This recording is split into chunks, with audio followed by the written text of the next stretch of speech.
কি বাচ্চা হয়েছিল? ছেলে বাবু। ওই রুমে মারা গেছিল? হ্যাঁ। সে তখন মারা গেছে না পরে? আপনার নাতিও মারা গেছে, আপনার মেয়েও মারা গেছে। ছেলে না মেয়ে বাচ্চা? ছেলে বাবু মারা গেছে। ছেলে বাবু কবে মারা গেছে? ছেলে বাবু মা আর ছেলে 3 ঘন্টা আগ পিছ মারা গেছে। তো তার হসপিটাল থেকে বলা হয়নি যে কেন মারা গেল? না, কিছুই তো বলে না, আমাদেরকে শুধু দূর দূর করে তারাই দিছে। বৃষ্টিটা পরে রাতে 3টা বাজে, আমরা তো সকালে ভোরবেলা এই যে এটা আমার মেয়ে। আপনার অভিযোগটা কি? আপনার অভিযোগটা এখন আমি আসছি এখানে, আমি একটা ভুক্তভোগী মা। আমি মাননীয় প্রধানমন্ত্রীর কাছে 2 দিনের নবজাতকের যদি 8 দিন হসপিটালে অব্যবস্থাপনার কারণে মারা যায়, এটার যদি বিচার পায় তাহলে আমার অনার্সে পড়ুয়ার মেয়ের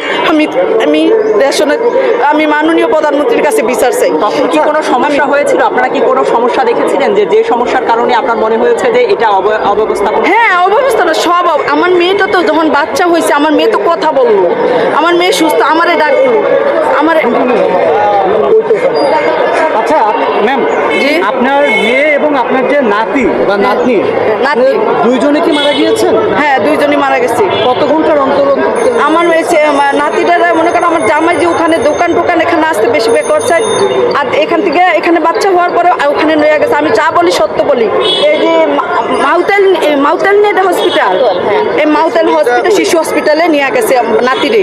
আর আমার মেয়েরে বলছে সকাল 11টায় ছাইরা দিবি। সকাল 11টা না বাজতে কি রাতে 3টা বাজি ওনারা বলছে যে আমার মেয়ে মারা গেছে। আমার কাছে লাশের খবরটা দিচ্ছে, আর আমি তো বসে রয়েছি সকালে। আর বাচ্চা? হ্যাঁ, সুস্থ। মানে তার আচ্ছা না আপনি একটু আগে বলেছেন যে আপনাকে দুজন ব্যক্তি হেনস্থা করেছেন, হসপিটালে ঢুকতে দেয়। 2জন না, মানুষ আইসে আপনি এখানে ইন্ডিকেট করে বলেছেন এই দুজনে কি সেজন 2জন ছিল? 2জন না তো অনেকজন আছে। যে আমি দেখলাম এদিকে আসলাম, আমি বললাম না আমি এই যে উনি আমার অনেক হেনস্থ করছে। এই যে উনি আপনার আমার হেনস্থ করছে অনেক, আমার বলতেছে ঢুকতে দেয় না। এই লোক এরপর অনেক লোক। কি বাচ্চা হয়েছিল? ছেলে বাবু। ওই রুমে মারা গেছিল? হ্যাঁ। সে তখন মারা গেছে না পরে? আপনার নাতিও মারা গেছে, আপনার মেয়েও মারা গেছে। ছেলে না মেয়ে বাচ্চা? ছেলে বাবু মারা গেছে। ছেলে বাবু কবে মারা গেছে? ছেলে বাবু মা আর ছেলে 3 ঘন্টা আগ পিছ মারা গেছে। তো তার হসপিটাল থেকে বলা হয়নি যে কেন মারা গেল? না, কিছুই তো বলে না, আমাদেরকে শুধু দূর দূর করে তারাই দিছে। বৃষ্টিটা পরে রাতে 3টা বাজে, আমরা তো সকালে ভোরবেলা এই যে এটা আমার মেয়ে। আপনার অভিযোগটা কি? আপনার অভিযোগটা এখন আমি আসছি এখানে, আমি একটা ভুক্তভোগী মা। আমি মাননীয় প্রধানমন্ত্রীর কাছে 2 দিনের নবজাতকের যদি 8 দিন হসপিটালে অব্যবস্থাপনার কারণে মারা যায়, এটার যদি বিচার পায় তাহলে আমার অনার্সে পড়ুয়ার মেয়ের আমি মাননীয় প্রধানমন্ত্রীর কাছে বিচার চাই। তখন কি কোনো সমস্যা হয়েছিল? আপনারা কি কোনো সমস্যা দেখেছিলেন যে সমস্যার কারণে আপনার মনে হয়েছে যে এটা অব্যবস্থাপনা? হ্যাঁ, অব্যবস্থাপনা সব। আমার মেয়েটা তো যখন বাচ্চা হয়েছে, আমার মেয়ে তো কথা বললো, আমার মেয়ে সুস্থ, আমারে ডাকলো, আমার।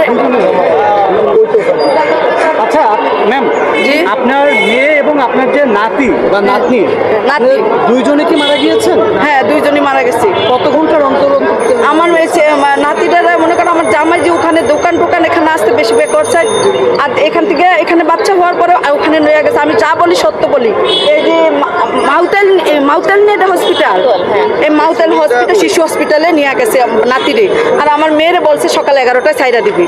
সকাল 11টা না বাজতে কি রাতে 3টা বাজি ওনারা বলছে যে আমার মেয়ে মারা গেছে। আমার কাছে লাশের খবরটা দিচ্ছে, আর আমি তো বসে রয়েছি সকালে। আর বাচ্চা? হ্যাঁ, সুস্থ।